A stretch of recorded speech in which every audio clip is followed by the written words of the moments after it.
So, welcome to Mount Asaray mga idol. So, ang gagawin natin ngayon, aakyat tayo sa bundok. Ayan yung daan natin.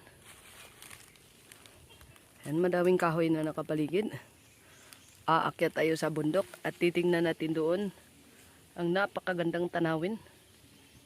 Ayan yung daan natin mga idol, malinis lang. Ayan, nabangan yung mga guys pagdating natin doon sa tuktok.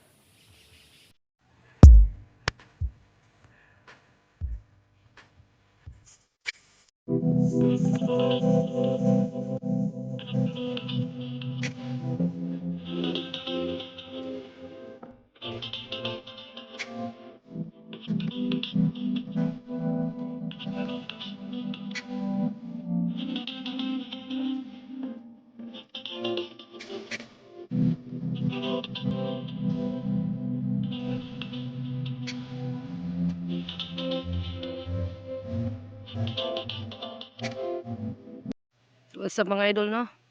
So, dito na tayo mga idol sa nasa tuktok na tayo ng Buntod Saray mga idol. Napakaganda ng tanawin dito. Nakikita natin yan mga idol, oh.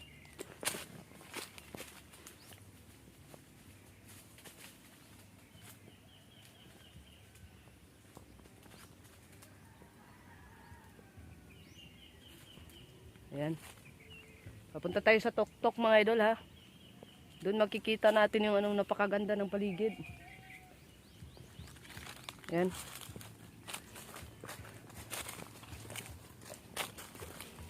Pinawisan ako mga idol. Grabe yung pawis ko dito. Ito lang mga kasama ko. Yan mga alaga ko mga idol.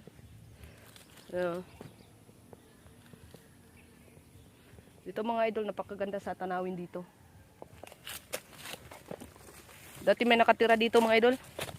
May nakatira matanda dito. Wala na, patay na. Wala na. Hanggang ngayon wala na nakatira dito. Ayan.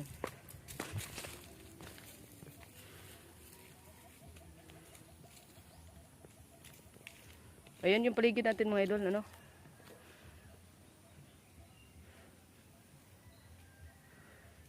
Ayan, so yung caretaker ng lupa na to mga idol, nagbabalak na lagyan ito ng jet line mga idol papunta dun sa kabilang barangay. So sana nga matuloy kasi napakaganda ng site dito para gawing tourist spot. Ayan, oh.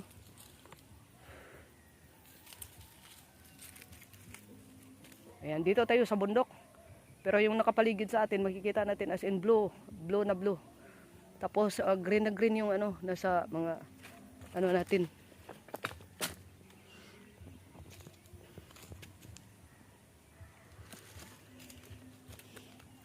Ayan.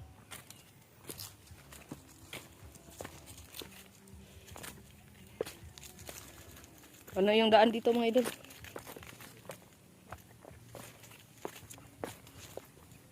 Yan, oh, malinis lang naman.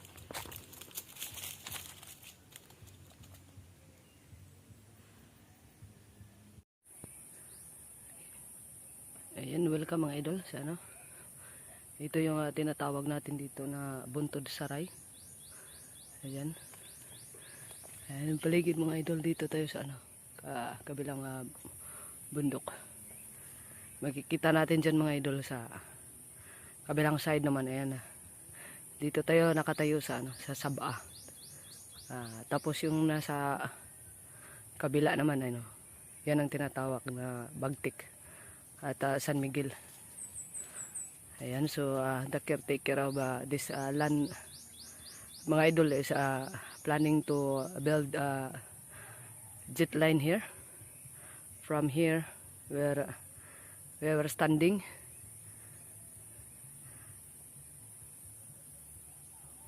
going to Bagtik.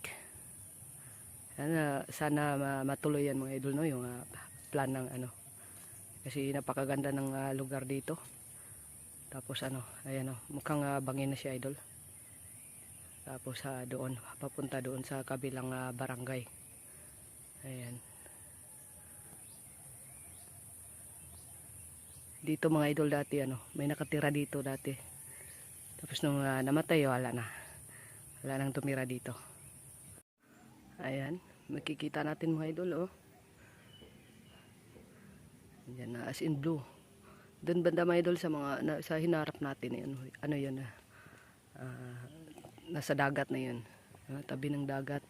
Pero napakalayo yan pag lakarin ng mga idol. Ayan, kahit magmotor tayo, siguro nasa 1 oras din kung puntahan natin dyan. Ayan. Ayan, yan yung nakapaligid dito sa bundok na to mga idol. Napakaganda ng tanawin. Dito tayo sa tuktok. Ayan. So, ayan yung makikita natin.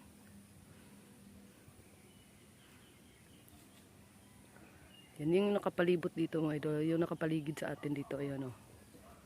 Ayan, makikita natin yung plantation ng sugar cane. Yan banda mga idol, oh. Bahay ni na Master Jokogs TV. Diyan sa may paahan din ng yung may plantation ng sugarcane, kapatagan diyan, malapit diyan yung bahay ni na Master. Ayan, salamat mga idol ha.